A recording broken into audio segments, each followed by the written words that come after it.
Amém. Vamos começar então? Para os que gostam de título, né? Nem toda palavra precisa ter título, né? Só se a pessoa... Tem algumas pessoas que gostam de colocar título, né? Eu particularmente gosto de colocar título nas palavras, mas é uma coisa assim própria, coisa minha, né? E hoje nós vamos falar sobre cada dia, cada momento, contigo, Jesus. Esse é o título da palavra. Cada dia, cada momento, contigo, Jesus. O altar na Bíblia sempre foi sinônimo de consagração a Deus, de entrega.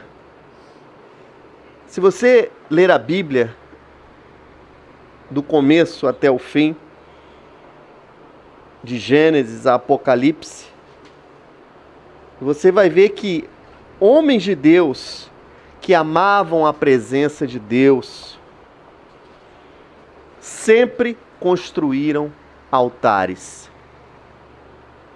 Isso você pode depois anotar esses textos, nós não vamos abri-los agora, né?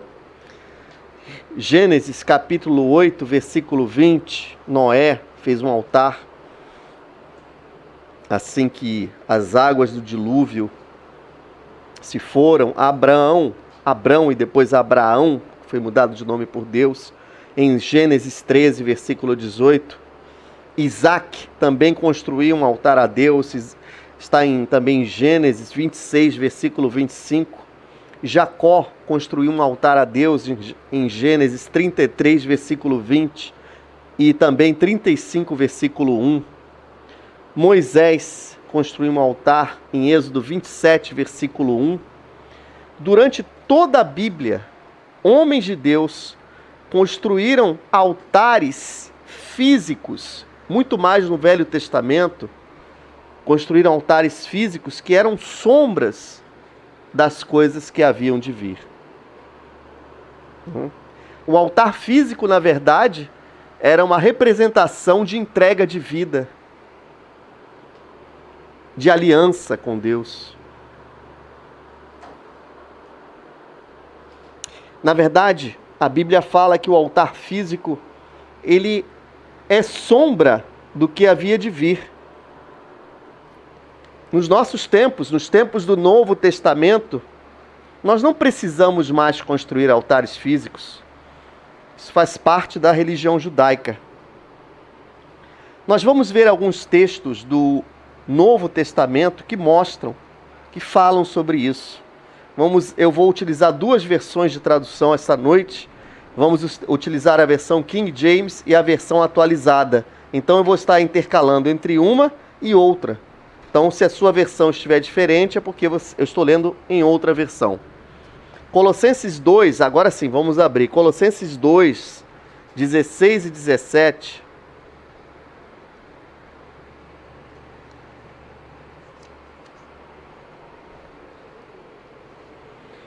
O apóstolo Paulo escreve à igreja de Colossos, né?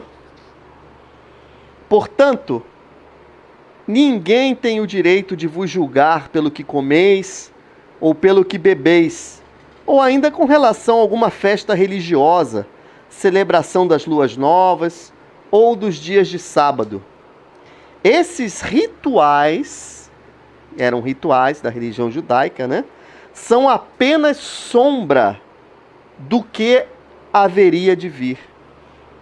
A realidade, todavia, encontra-se em Cristo. O apóstolo Paulo está afirmando que as leis cerimoniais do Antigo Testamento, elas são como sinais, como sombras da vinda de Cristo. Então, elas só retratam simbolicamente o que aconteceu. Diz o comentarista da Bíblia King James, portanto, qualquer insistência, não sou eu que digo, é o comentarista da Bíblia King James, qualquer insistência em reviver e guardar esses rituais religiosos é uma demonstração da falta de reconhecimento de que todos os sinais e profecias em relação à vinda de Deus à terra, à vinda de Jesus, para resgate do seu povo, já se cumpriram em Cristo. Então, temos aí uma prova de que não há necessidade mais de se construir altar. O altar agora é em nosso coração. Vamos abrir em Hebreus 8, de 1 a 5. Depois você vai entender aonde eu quero chegar. Talvez agora esteja muito cedo para você entender, mas você vai entender posteriormente no correr da palavra de Deus. Hebreus capítulo 8, de 1 a 5 diz assim: Ora, o mais importante de tudo, o que temos afirmado é que sim, temos um sumo sacerdote, o qual se sentou à direita do trono da majestade nos céus. Quem é? Jesus Cristo. Como ministro do santuário e do verdadeiro tabernáculo que o Senhor ergueu, não como ser humano. Pois todo sumo sacerdote é constituído para apresentar ofertas e sacrifícios. Por essa razão, era imprescindível que esse sumo sacerdote fizesse a sua oferta pessoal. Entretanto, se ele estivesse na terra, nem seria considerado sumo sacerdote, tendo em vista que já foram constituídos aqueles que apresentam as ofertas prescritas pela lei. Esses servem num santuário que é representação e sombra daquele que está nos céus, já que Moisés foi avisado quando estava para construir o tabernáculo: observai tudo com cautela, para que façais todas as coisas de acordo com o modelo que vos foi revelado no monte. Depois você lê o versículo 6, que diz que Jesus recebeu um ministério ainda mais excelente que o dos sacerdotes. E Hebreus, continue no mesmo livro, Hebreus 10, versículo 1, diz assim: Assim, considerando que a lei oferece somente um vislumbre dos plenos benefícios que hão de vir, e não exatamente a sua realidade, jamais poderá, mediante os mesmos sacrifícios repetidos ano após ano, aperfeiçoar os que se achegam para adorar.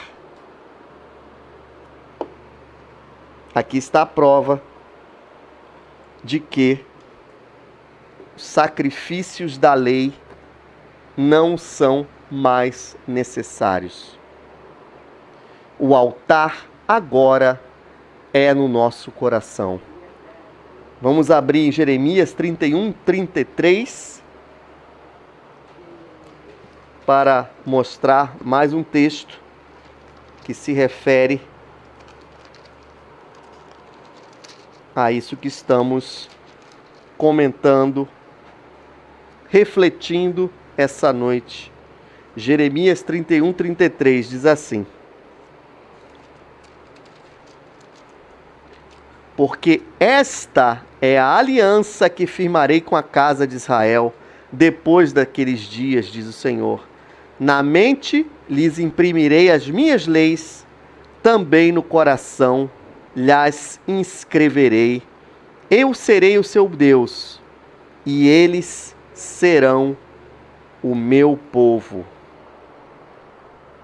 Até o verso de 34 diz assim: Não ensinará jamais cada um seu próximo, nem cada um ao seu irmão, dizendo: Conhece ao Senhor, porque todos me conhecerão, desde o menor até o maior deles, diz o Senhor, pois perdoarei as suas iniquidades e dos seus pecados jamais me lembrarei.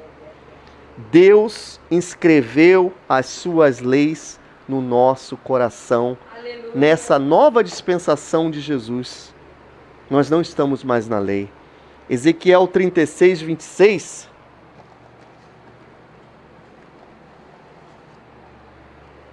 Ezequiel 36, 26. Eu Está até citado aqui um texto de Ezequiel, no começo do louvor, quando nós estávamos louvando, eu me lembrei, Deus me fez ver aquela visão que Ezequiel teve da presença de Deus e dos anjos se movendo de um lado para o outro. Deus se move para onde quer. Isso faz parte da nova aliança que nós vivemos, essa liberdade em Cristo que nós temos hoje, né? Diz assim em Ezequiel 36, 26: E vos darei um novo coração, e derramarei um espírito novo dentro de cada um de vós. Arrancareis de vós o coração de pedra, e vos abençoarei com um coração de carne. Há dois sentidos nesse texto que nós podemos perceber. O primeiro deles é que quando alguém se volta para Deus, ele recebe um coração novo. Quando alguém se converte, quando alguém recebe Jesus como Senhor, recebe um novo coração diante da presença de Deus. Mas o Senhor estava chamando a minha atenção para um aspecto muito interessante. Ele vai arrancar o quê? O coração de pedra, certo? Meus irmãos, pensem bem. A lei foi escrita aonde? Quando Moisés recebeu de Deus? Tábuas de pedra. Tábuas de pedra. O segundo sentido desse texto que o Senhor me fez ver é que a lei, nós vivemos agora um novo momento de fé e esperança em Jesus Cristo. Não precisamos estar presos à lei do Antigo Testamento, porque Ele nos arrancou esse coração de pedra e nos trouxe um coração de carne através de Jesus Cristo, nosso Senhor. Hebreus 10, 26.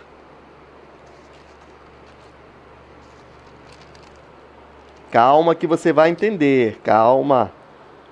Porque se vivermos deliberadamente... Deixa eu ver se é isso mesmo. 10, 26. Bom, está aqui o texto. Porque se vivemos deliberadamente em pecado, depois de termos recebido o pleno conhecimento da verdade, já não resta sacrifício pelos pecados. Bom, aqui já é um outro texto que não está muito relacionado à palavra, mas que é para a nossa reflexão.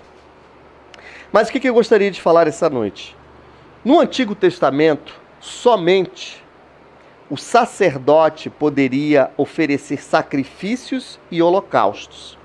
E o sumo sacerdote, uma vez ao ano, era o único que podia entrar no Santo dos Santos, de acordo com aquele modelo estabelecido por Moisés, que foi dado por ele e por Deus. Uma coisa vamos entender. O primeiro fogo que acendeu a lenha do sacrifício, depois da consagração formal de Arão como sacerdote do Senhor, foi ateado pelo próprio Deus. Isso você pode ver. Eu vou te mostrar o texto agora.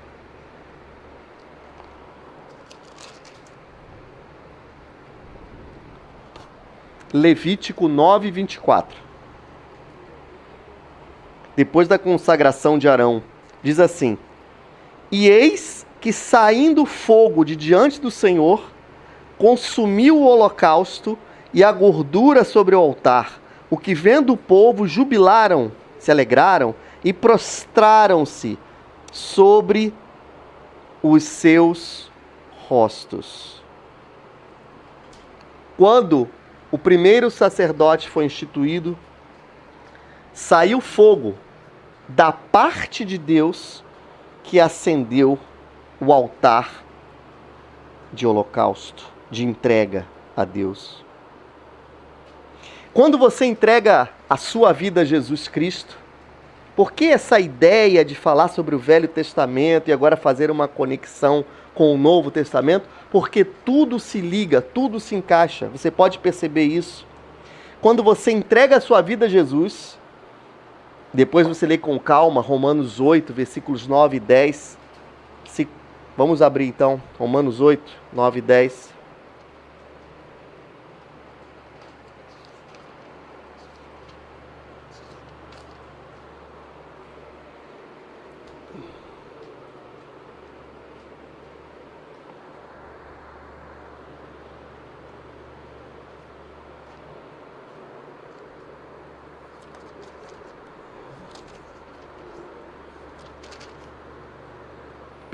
Romanos 10, 9 e 10 diz assim, a partir do verso 8. Mas o que diz a palavra de Deus? A palavra está bem próxima de ti, na tua boca e no teu coração. Romanos 10, 8, 9 e 10. Ou seja, a palavra da fé que estamos pregando, se com tua boca confessares que Jesus é Senhor e creres em teu coração que Deus o ressuscitou dentre os mortos, serás salvo. Porque com o coração se crê para a justiça e com a boca se faz confissão para a salvação. O Senhor Jesus, ele instituiu uma nova realidade. Através da sua morte na cruz, você não precisa mais de um sumo sacerdote humano, como era no caso do Velho Testamento, para que seus pecados sejam perdoados. Se você crer e confessar Jesus como Senhor e começar a obedecer a palavra de Deus, você se torna um filho de Deus. E de agora em diante, não há necessidade de se construir mais um altar físico. Por quê? Porque agora você é rei e sacerdote, como está escrito em 1 Pedro 2,9. Se você acha que você não é rei e sacerdote, releia então 1 Pedro 2, 9 e 10. Perdão, 1 Pedro 2, 9, que diz assim: Vós, porém, sois raça eleita. Quem?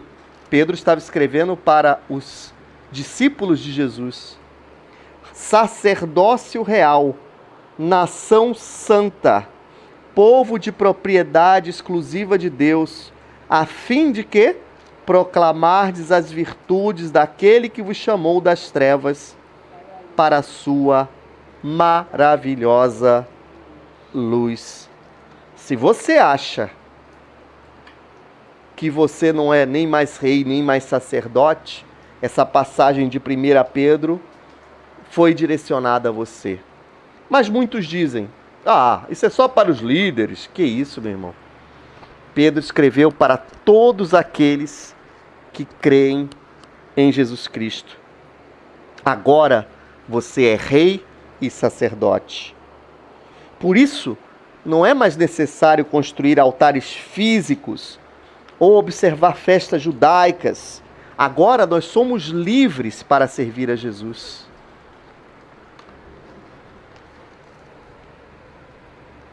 Mas, depois desse pano de fundo que nós ouvimos agora, fica pairando uma pergunta no ar. O que eu tenho de fazer então? Primeira coisa que você precisa entender é que Deus acendeu o fogo dele no teu coração quando você recebeu Jesus como Senhor da sua vida. Isso já lemos em Romanos 10, né? Já lemos isso em Romanos 10, 9 e 10. Primeiro, Deus acende um fogo no coração de cada um de nós. Mas nós temos uma obrigação muito importante. Deus acendeu o fogo, mas a nossa obrigação, todos os dias, é não deixar que esse fogo que ele acendeu se apague. Isso está escrito em Levítico 6, versículos 12 e 13. Vamos abrir lá no Velho Testamento. A palavra de Deus se completa, tanto o Antigo quanto o Novo Testamento. Levítico 6, 12 e 13. São ordens de Deus para o sacerdote. Você é rei e sacerdote. Então, isso é para você também. O fogo, pois, sempre arderá, Levítico 6,12, sobre o altar, não se apagará. Mas o sacerdote, somos reis e sacerdotes, acenderá a lenha nele cada manhã, e sobre ele porá em ordem o holocausto, o sacrifício, e sobre ele queimará a gordura das ofertas pacíficas. O fogo arderá continuamente sobre o altar. Jamais deverá ser apagado. Deus acende o fogo, mas quem deixa o altar com o fogo continuamente aceso é você. Aleluia. Essa é a nossa obrigação, dia e noite. Dia e noite.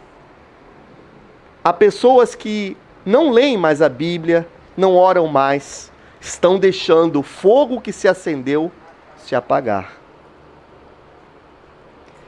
Mas talvez você me pergunte, no Velho Testamento era assim. Sim, no Velho Testamento, esse altar era físico. Havia uma lenha que precisava ser trazida para o altar, mas nós estamos num novo tempo. Não é necessário mais altar. O altar é o seu coração. E o que você precisa fazer então? Ler a palavra de Deus todos os dias. Não só ler, mas meditar na palavra de Deus. Abre Colossenses 3,16, por favor.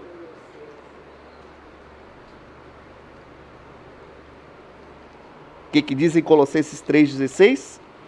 Habite ricamente em vós a palavra de Cristo. Instruí-vos e aconselhai-vos mutuamente em toda sabedoria, louvando a Deus com salmos e hinos e cânticos espirituais, com gratidão em vossos corações. Habite ricamente está escrito no imperativo. É uma ordem de Deus para nós. E também diz assim, instruí-vos e aconselhai-vos. Meus irmãos, esse trecho não está se referindo a líderes nem a pastores.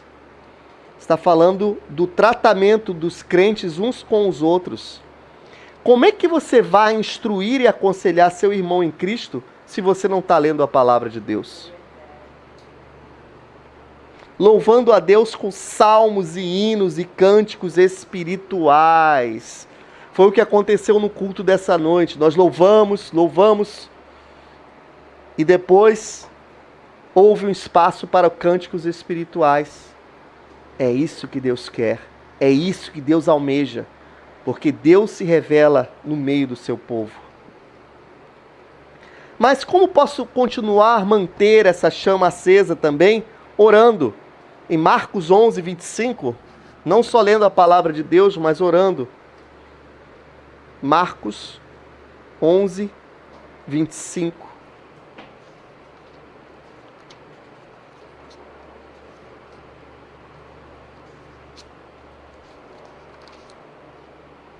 Diz assim: mas quando estiverdes orando, se tiverdes algum ressentimento contra alguma pessoa, perdoai-a, para que igualmente vosso Pai Celestial vos perdoe as vossas ofensas.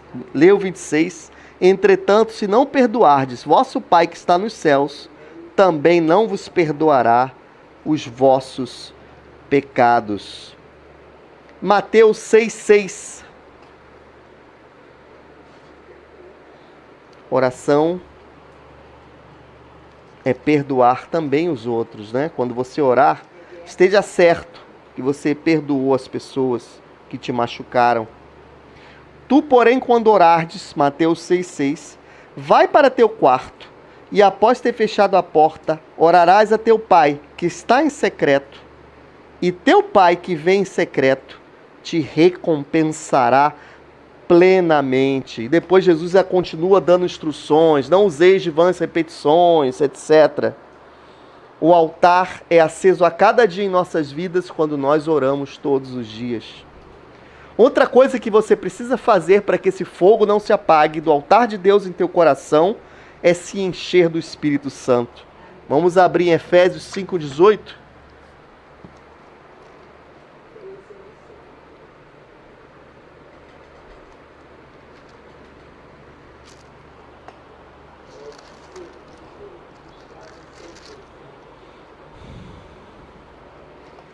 E não vos embriagueis com vinho,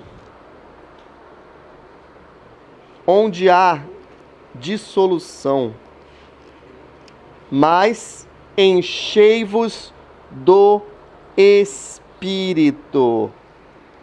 Meus irmãos, muitos crentes em Cristo pararam no batismo no Espírito Santo. Foram salvos, receberam Jesus como Senhor, foram batizados nas águas, foram batizados no Espírito Santo, mas esqueceram que se encher do Espírito é diferente de ser batizado no Espírito Santo. Quando você é batizado no Espírito Santo, é uma experiência única. É um dia que acontece na sua vida, ou até mesmo um processo. Mas o se encher do Espírito Santo é obrigação de cada um dos servos e crentes do Senhor. É uma ordem. Enchei-vos, está no imperativo. Você tem que se encher do Espírito Santo a todo dia. Como? Louvando, adorando a Deus. Na continuidade do versículo, depois você lê de novo Efésios 5,18, você pode perceber que há uma continuidade no trecho bíblico que fala o quê? Em Efésios 5,18. Falando entre vós com salmos, isso é se encher do Espírito, entoando e louvando de coração o Senhor com hinos e cânticos espirituais. Quando você faz isso, você está se enchendo do Espírito. Dando sempre graças a Deus, não murmurando, a nosso Deus e Pai, em nome de nosso Senhor Jesus Cristo, e sujeitando-vos uns aos outros no temor de Cristo. Isto é se encher do Espírito Santo de Deus. Aleluia. E isso é uma ordem dada por Deus a cada um de nós. No texto de Levítico que nós lemos, versículos 12 e 13, tem a primeira parte, para o fogo jamais se apagará, e tem a segunda parte que fala sobre o holocausto. Oferecendo o holocausto é uma outra forma de se encher do Espírito Santo e é uma outra forma também de você não deixar este fogo se apagar. Mas o que significa oferecer um holocausto?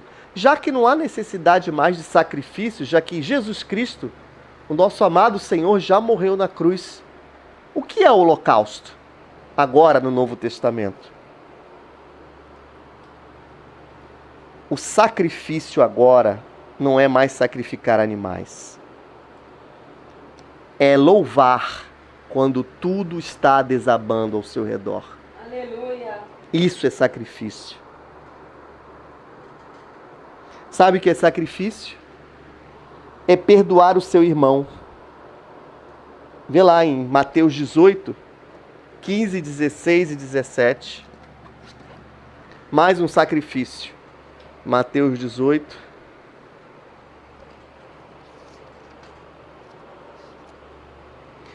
Vamos ler de novo. Se teu irmão pecar contra ti, vai e em particular com ele, conversem sobre a falta que cometeu. Se ele te der ouvidos, ganhaste a teu irmão. Porém, se ele não te der atenção, leva contigo mais uma ou duas pessoas, para que pelo depoimento de 2 ou 3 testemunhas, qualquer acusação seja confirmada. Contudo, se ele se recusar a considerá-los, dizei-o à igreja. Então, se ele se negar também a ouvir a igreja, trata-o como pagão ou publicano. Perdoar o irmão não é expor o seu irmão em Cristo. O que você tem que entender é que perdoar o seu irmão, primeiro, tente resolver de forma pacífica, conversando pessoalmente com essa pessoa, ao invés de entrar num círculo de fofocas. É como aquele velho ditado, né? De um irmão que chega para o outro: meu irmão, aconteceu uma coisa. Eu posso contar com você e com suas orações? E o outro responde com voz cavernosa: oh, meu irmão, é claro que você pode contar comigo. Você sabe, a minha boca é um túmulo. A velha frase de sempre de um fofoqueiro disfarçado. Perdoe o seu irmão, não exponha o seu irmão. Outro sacrifício que nós temos que fazer agora no Novo Testamento é ter credibilidade no que nós falamos. Diga sim, sim, não, não. Tiago, capítulo 5, versículo 12.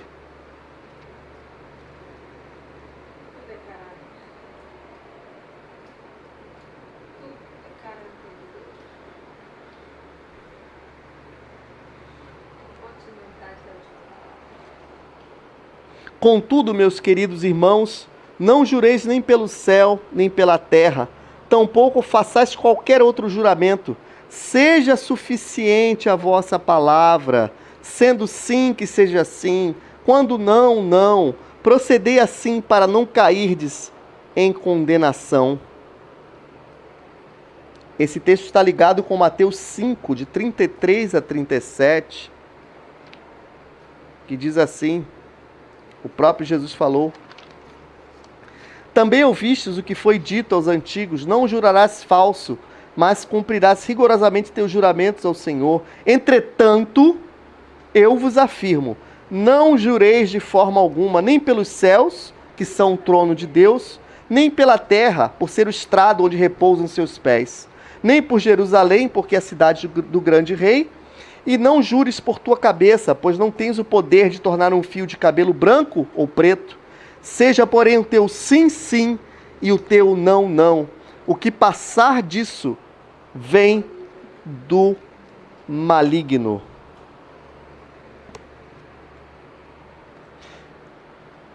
A nossa palavra tem que ser absolutamente digna de crédito.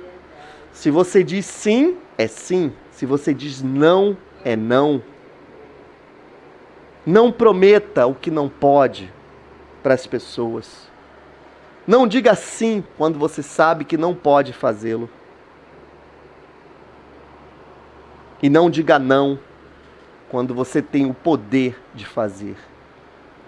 Sim, sim, não, não. É como a pastora Patrícia estava comentando, é uma questão de caráter.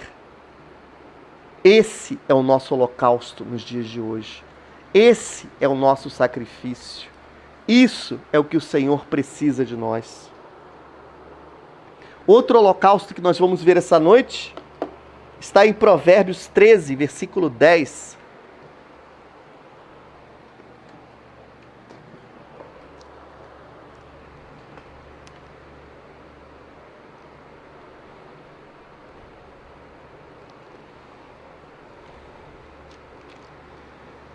Da soberba só resulta a contenda, mas com os que se aconselham se acha a sabedoria. Aqui fala sobre arrogância, sobre soberba. Em outra versão, nesse mesmo texto, Provérbios 13, 10, diz assim: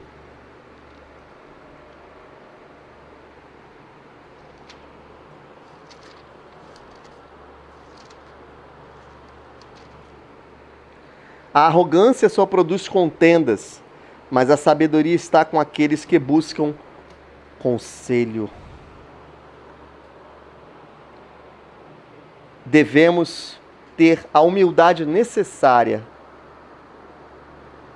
para buscar o conselho de uma pessoa certa na hora certa e não deixar que jamais a arrogância tome conta das nossas vidas. Em 2 Timóteo 2, 24,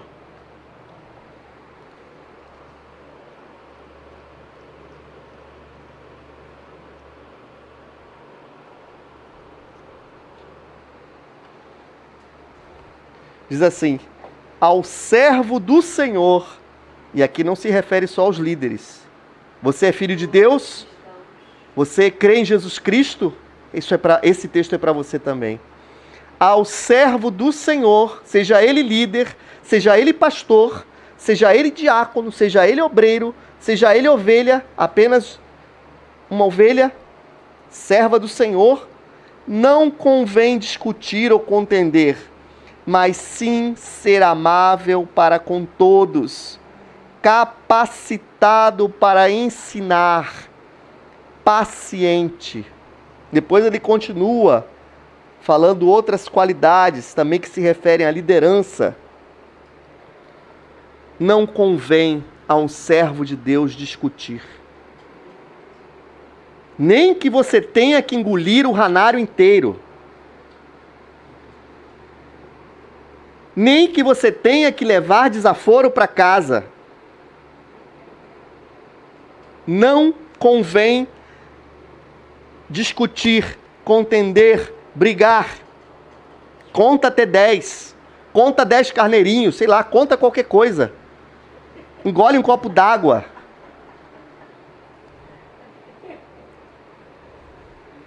Essa história vocês já conhecem, né? Tá lá um rapaz dirigindo o carro. Tá lá o rapaz dirigindo o carro pela cidade. De repente leva uma fechada. Levou uma fechada. Aí ele vai, acelera, alcança outra pessoa, dá uma outra fechada. Aí os dois descem do carro, começam a brigar um com o outro. De repente um deles vê um adesivo colado no carro, escrito assim: Jesus é demais. No outro adesivo do outro carro, eu sirvo a Deus. E aí os dois descem, um deles: você é crente? Eu também, paz do Senhor. Não convém contender, brigar. É um sacrifício. Outro sacrifício do Novo Testamento que temos que obedecer, para que a chama jamais se apague do altar do nosso coração, é não falar mal um dos outros. Tiago 4, versículo 15.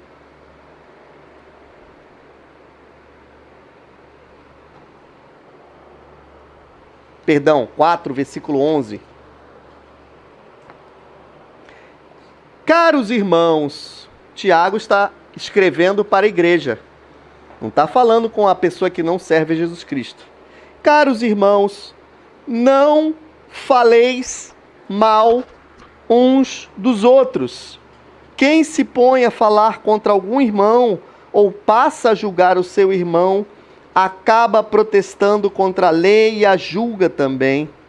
Ora, se passas a julgar a lei, cessas de obedecê-la e assumes a posição de juiz. Quem acha que não existem sacrifícios no Novo Testamento está redondamente enganado. Não falar mal é um sacrifício. Você tem vontade, mas você retrai para obedecer a palavra de Deus. Aleluia. Vamos falar sobre outro sacrifício também. Tiago 2, versículo 9.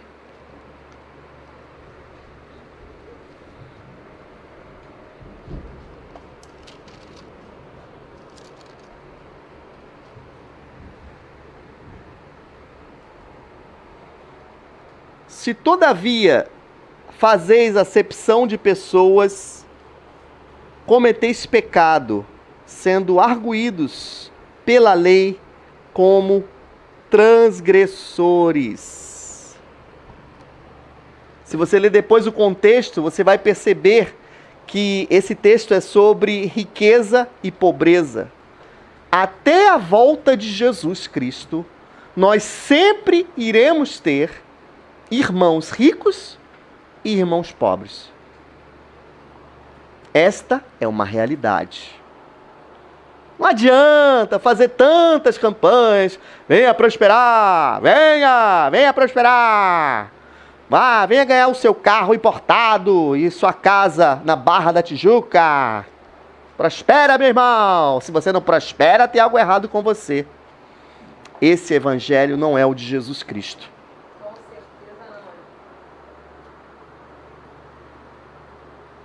Mas engraçado, em alguns lugares há uma forma de tratamento diferenciada que nós percebemos. Quando entra uma pessoa mais, digamos assim, economicamente sólida, economicamente substanciosa nos templos, é aquele tratamento diferencial. Parece até que botam um tapete vermelho na frente, tratam bem. Quando entra o irmãozinho lá que está desempregado, ou que está passando provações, necessidades, ninguém presta atenção nele, né? Senta lá que nem fosse nada. Parece uma cadeira sentada numa outra cadeira. Ninguém liga para esse irmãozinho. Isso é preconceito. Preconceito. Eu tenho que amar a todos de igual forma. Eu tenho que ser imparcial como o meu Senhor foi imparcial.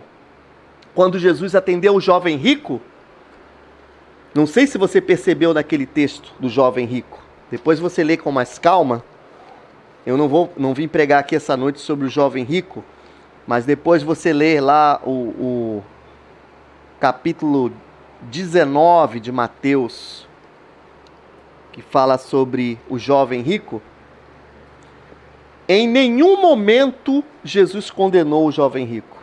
Tanto é que quando foi citados os mandamentos da lei mosaica, da lei de Moisés, Jesus citou quase todos os mandamentos, menos um. Depois você vai ler, você vai perceber que Jesus não citou um versículo bíblico, que é: não cobiçarás.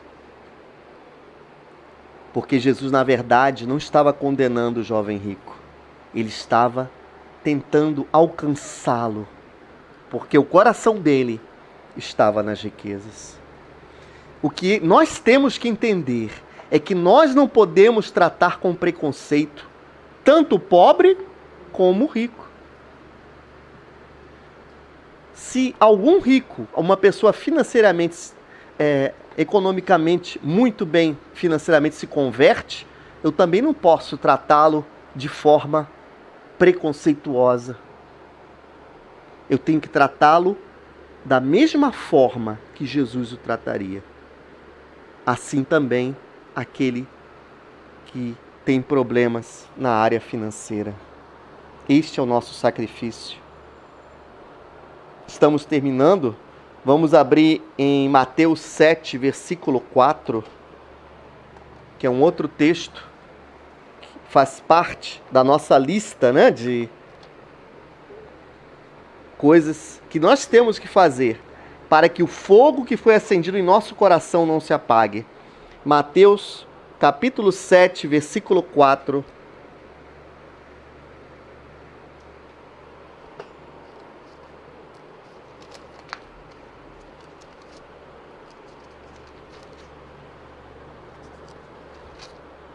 Diz assim. Vamos ler o versículo 1 e depois o versículo 4. Não julgueis para que não sejais julgados.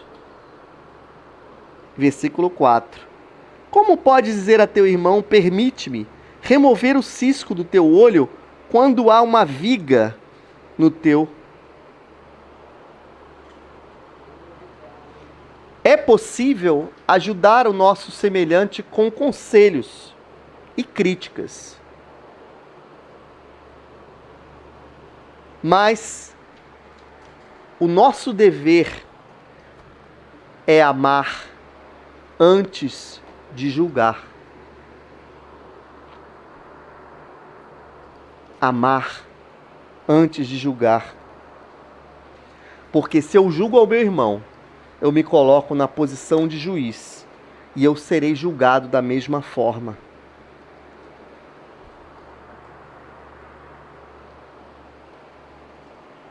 Outro sacrifício que nós temos que fazer, entre aspas, sacrifício, né? Porque o Espírito Santo está em nós e nos dá força para viver a palavra de Deus, está em Filipenses 4, 5.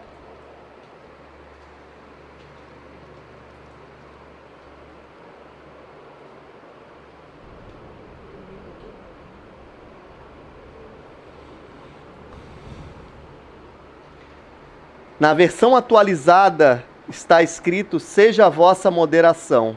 Só que em todas as outras versões, que eu já fiz pesquisa, existe outra tradução da palavra, tá? Diz assim: seja a vossa amabilidade conhecida por todas as pessoas. Breve voltará o Senhor. Não só na versão King James, quando em outras versões em inglês, desculpa, não está a tradução moderação, está a tradução amabilidade. Eu tenho que ser amável com todos os homens. Isso não se refere só àqueles que são meus irmãos em Cristo, aos meus colegas de trabalho, à pessoa na rua, mesmo que ela seja grosseira. Eu tenho que ser amável com todos os homens. Há crentes que são chatos nos seus trabalhos, porque quando chegam para trabalhar, já fazem diferença de pessoa para pessoa. Ah, ele não é crente, que ele se dane. Ele se dane, não quer nem saber. Deus não te chamou para sentar na roda dos escarnecedores. Mas, meu amado irmão, Jesus, ele comia com publicanos e pecadores. Você tem que amar as pessoas como elas são.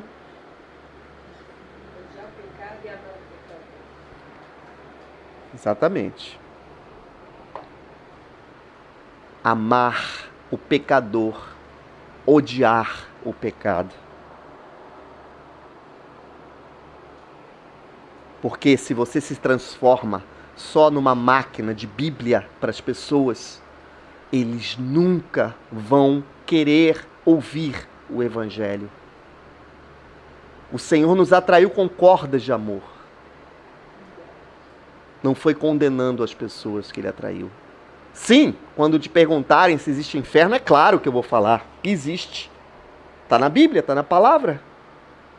Mas eu não posso tratar as pessoas de forma áspera.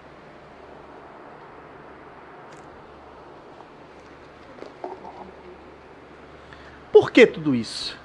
Por que estamos pregando sobre isso essa noite? Eu queria que você entendesse, meu amado irmão, que os mistérios de Deus são para você. O próprio Senhor Jesus disse na palavra de Deus, em Mateus 13,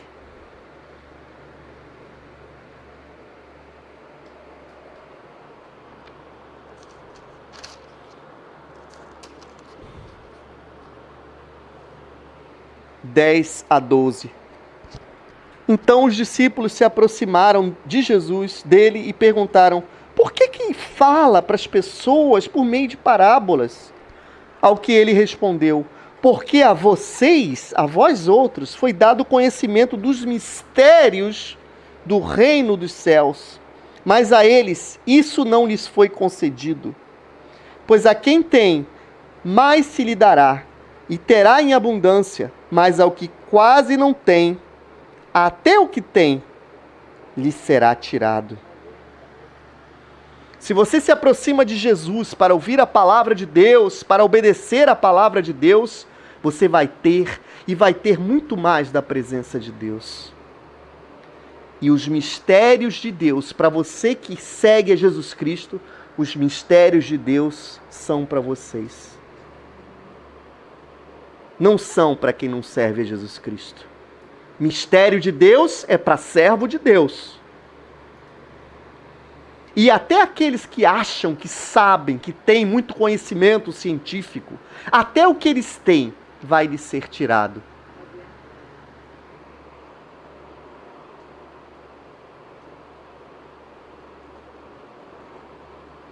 Esses mistérios são para você, mas você tem que buscá-lo todos os dias. Aleluia. A intimidade do Senhor deve ser buscada todos os dias. Há crentes que são ratos de igreja, desculpa falar esse termo, vão a todos os cultos, fazem todas as atividades no templo, mas não têm intimidade com Deus. Porque fica bem na fita com o pastor. Ah, eu vou fazer isso, vou fazer aquilo. Uma vez eu fui numa pregação, eu fiquei horrorizado. A pessoa que estava pregando, ele não estava pregando para a igreja, ele estava pregando para o pastor. Porque em vez de se voltar para as pessoas, para as ovelhas, lá dentro do templo, ele estava olhando para as pessoas e, no meio da pregação, buscando a aprovação do pastor ou da pastora. Agora eu posso falar, pelo amor de Deus. Isso não é evangelho. Os mistérios de Deus são para você, meu irmão. Só que você tem que buscar todos os dias. Meu texto final está em Salmo 16, versículo 3 e 4. Esses mistérios só vão ser revelados se você orar todos os dias, se você ler a palavra de Deus todos os dias, esses mistérios serão revelados para você. Salmo 16, versículos 3 e 4. Quanto aos fiéis que há na terra, eles, Deus está falando, é que são os notáveis. Você é notável diante de Deus, você é importante. São os notáveis nos quais tenho todo o meu prazer. Não é porque a sua conta bancária é gorda. Não é porque você tem o carro do ano. Mas porque você segue a Jesus Cristo como Senhor e Salvador. Você é um notável diante de Deus. E o 4 diz assim: muitos serão os sofrimentos dos que deixam o Senhor e buscam outros deuses. Eu não tomarei parte nos seus sacrifícios de sangue, e os meus lábios sequer mencionarão os seus nomes. Muitos que frequentam o culto estão trocando a intimidade com Deus por outros deuses. Quais são os outros deuses? Tudo aquilo que rouba o seu tempo de ler a palavra de Deus, de orar todos os dias, é um Deus na sua vida. Aleluia, idolatria. É idolatria. Por isso, meus irmãos, fica com essa palavra essa noite. Fica com a palavra de Deus. Responda a palavra de Deus. Obedeça a palavra de Deus. Porque Deus é digno de toda a honra e glória. Em nome de Jesus. Amém e amém.